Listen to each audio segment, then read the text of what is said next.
Imphal Block Congress Committee na MPCC ki meeting makhada aikogi Sangbidan Bachao ki thoram pangthokpada aikogi BJP ki lengak lakpadagi democracy hingloidori haina ki hanagi Minister Dr. Ratan Kumar na phungdokpa wafamam leire oza sigi matang sidadi kari mot thambining democracy haibasi kaino ahanbada khoina democracy haiba magi ideal am lejebo ko hoi adha ideal dugi mamingda khoina democracy practice tawrini haibase mana hanba mong da tawna bane China gi oiba on democracy mo interpret tawjeba China manungi oina moigi people gi oina ma interpret tawjeba ko adu moina di democracy ni highest form of democracy ni hairi ne ko khoina di China ji one party rule ni adu ne adu ada mayam sei dana ko tribi da mayam but moigi oiba democratic interpretation am rejeba ko democracy haibasi aigi interpretation am su leba ai isagi PhD democracy da phangim ne ko ai democracy di kaino haiba kanda nangi lengak sembagi procedure amane ba procedure hai jin tongan ba ne procedural democracy haiba ma aduga lariba procedural democracy haiba sigi pura puto tokpada lenga ama leire lengak ama leiriba lengak tu da leiriba miyam do aduna lengak tu da ma yaujeri na khalan bangam ba ma si lengak tu ki part and partial decision making body da amadi lengak ki leriba ain sembada ai se saru yari haina masada phawon bangam lengak ki sasan asi da ai se part and partial I have been participating in this governance have se masada da phawon bangam lengak to that is the best form of democracy adu phawon bangam dragadi nangi procedure the election tawgera kai koning tawjo ko that is not a democracy masi aigi democratic interpretation ne hoi aduna hairi base BJP gi su Congress gi su moi gi moina hanjaba democracy ama adum leije ko hoi adu aina hayo hairagadi Congress itself or BJP itself or any political party itself are undemocratic adu undemocratic political parties mayam amana karmaina leba amada democracy chalai do no haiba issue amasu leiri ko moigi party gi president khanbada nominate toroktro Congress gi jo center dagi adagi BJP gi toroktro adagi moigi party gi president khanba kansi da moi manga taruna working committee na aduna yare haiga puthokpada dum oidro adagi election ticket piba kansi da party na dictate tawra kansida karamba party ki karmi mayangi vote lawra kanada ticket piba yauge amoi masen dictate tawna pina bang hakta na tro sidai da akoina wangang na bakana debo ko masi ai yam sauba ai gi debate am lei ko tongan ba debate am ngang na si phasana ko any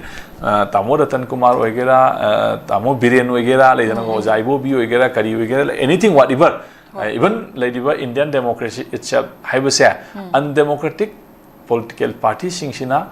democracy salaini haidana salaiba lama maneba aduna Congress salaibo oigera BJP na salaibo moi masagi party hana democratic amto ohen go party ji democratic amto ohen go aduga phajana adum democracy salaiba yane ko sidi mai magi BJP na hairagana BJP na haiba Congress na hairagana Congress na haiba ha Congress na BJP na su kari Sangbidan hatya haibra kano palanam tawdaina emergency india gani lauthoki na ha adugi potu Sangbidan hatya nam tawdaina adagi di hosina kariba moi kan Sangbidan Bachao hai Sangbidan Bachao haiba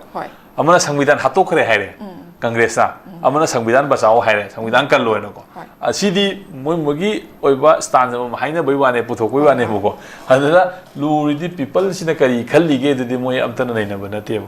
sidai da people singa sina kar mai khali kari tauri people singa sibu democratic yawi biyong trai du di people sin lepsa ga ne akoina vote tauri kholi adu adai de procedural democracy ka weba kana na bu niyom sumna vote sidai da kana na akoi gi vote sibu 50% Switzerland gi type da round of election tawbro ha party me amale tha ga su moi gi party singa karak ko vote singa do Switzerland di election do round of election tawe hai di samna ga akoi mari candidate thenare nga samdai da ko koi mari vote thenare but number 1 sina karigumba total voter do population of the total voter do 50% cross to phangdraba second da bu ga tai to horogong thengna ne second round am vote absolute majority phana akoi Indian Congress na palu chana bro adu BJP na palu to bro constitution da adu gi reflect to bro adegi migi party ki leriba party ki leriba moi ki party America dadi Republican Party ki ticket phangna hona bada Democratic Party ki ticket phangna hona bada round of election tawe ID even state mayam sida leriba magi party ki leriba mayam sing aduna se samna kana Florida dagi kana kano dagi Texas dagi natragana kana Washington dagi leriba mayam sing ado nomination do si phange tar ma sing thira kan da last final round da samna kana Florida dagi lako nomination sin vote masing asu count tawi Texas dagi lako si asu count tawi na si kano na Donald Trump na Texas dagi du phange adagi ri kano na du phange leidana ko si mayam khana kana magi party ki leriba Republican mayam sing du hana bosi tongna kan du da madugi potu ki final result tu na ticket tu pina bai wane